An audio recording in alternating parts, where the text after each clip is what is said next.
Sebab inilah sepenting-penting ilmu yang ada di alam jagat raya ini. Kenapa kita katakan sepenting-penting ilmu? Ilmu ini lebih penting daripada ilmu-ilmu duniawi seperti sains, teknologi, seperti kedokteran, seperti IPO, Lexus, Bud, Milhankam. Itu urusan duniawi.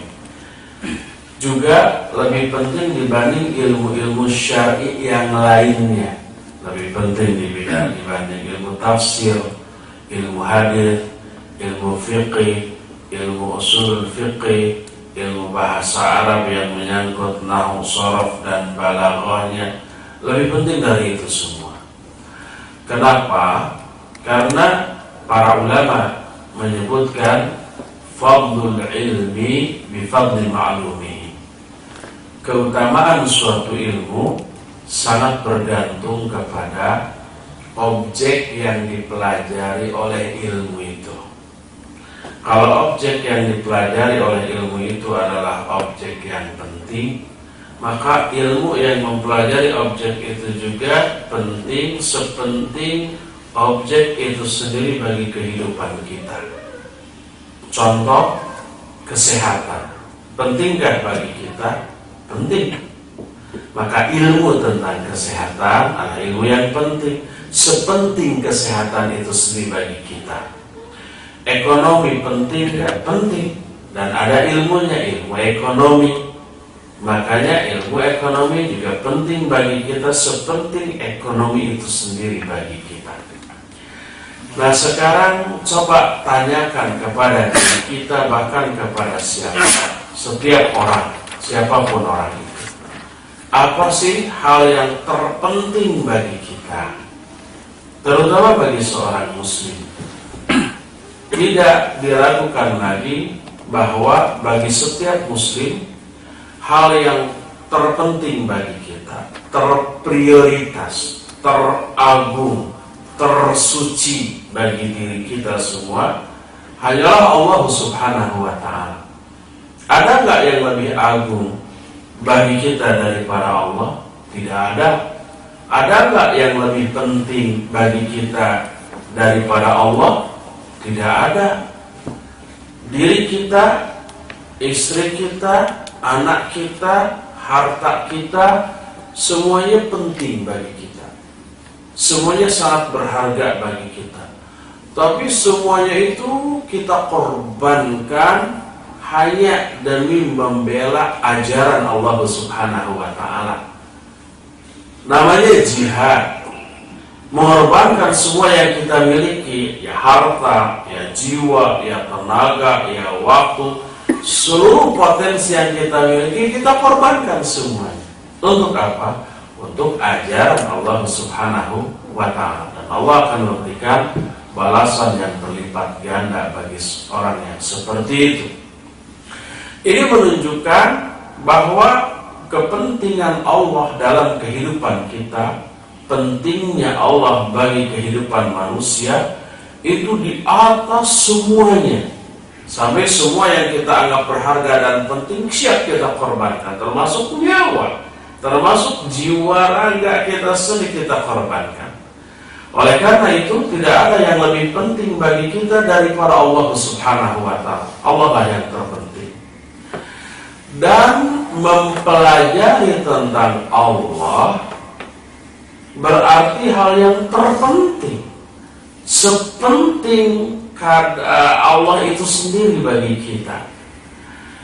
Oleh karena itu ilmu yang mempelajari tentang Allah adalah sepenting-penting ilmu yang kadar kepentingannya sama dengan kadar pentingnya Allah bagi diri kita.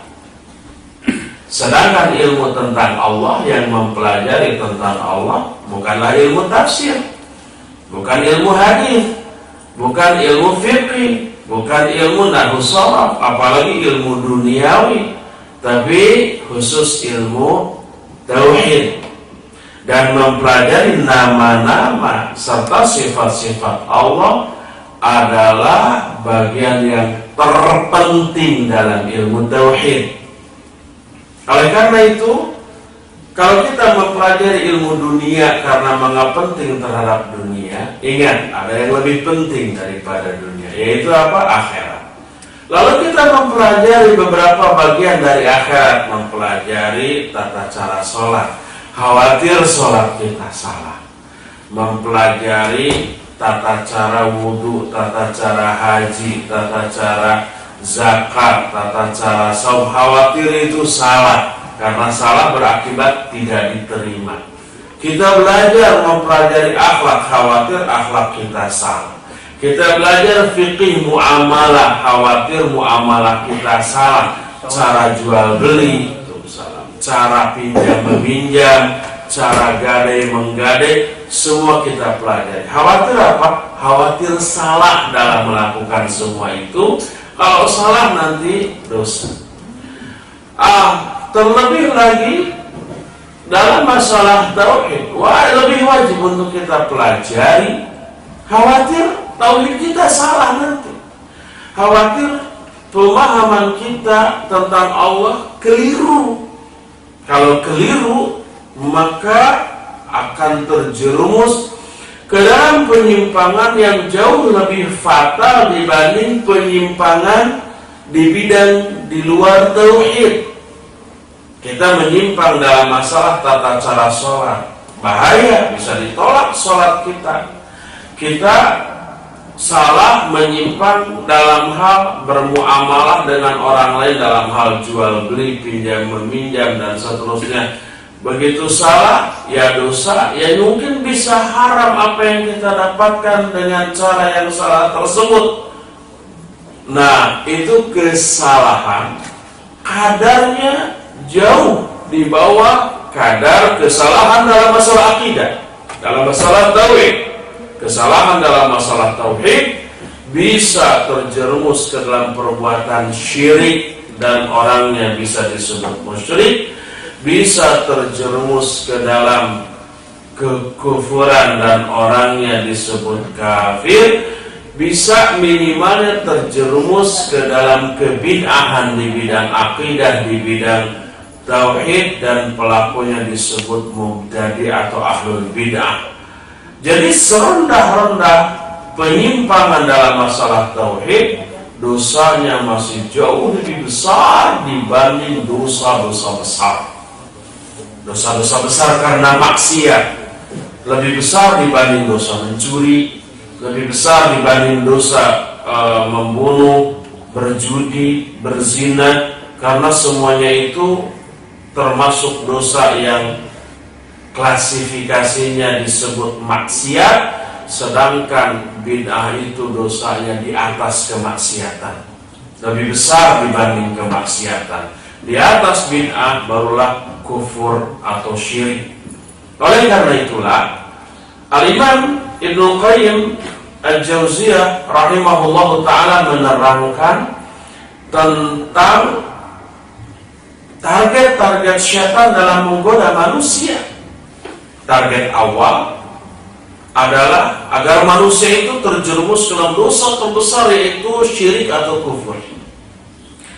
Bila target ini tidak tercapai, ditetapkan target kedua, digoda agar manusia terjerumus ke dalam bid'ah. Bila target ini juga tidak tercapai, manusia digoda agar terjerumus ke dalam dosa-dosa maksiat. Kalau dosa ini juga tidak tercapai targetnya, digoda agar manusia terjerumus ke dalam dosa-dosa kecil, dan seterusnya begitu. Urutannya seperti itu. Dan ini menunjukkan dosa kebid'ahan itu kadarnya di atas dosa kemaksiatan. Oleh karena itu Imam Ibnu Qayyim menyatakan al-bid'ah ahabbu ila syaitani minal ma'asi.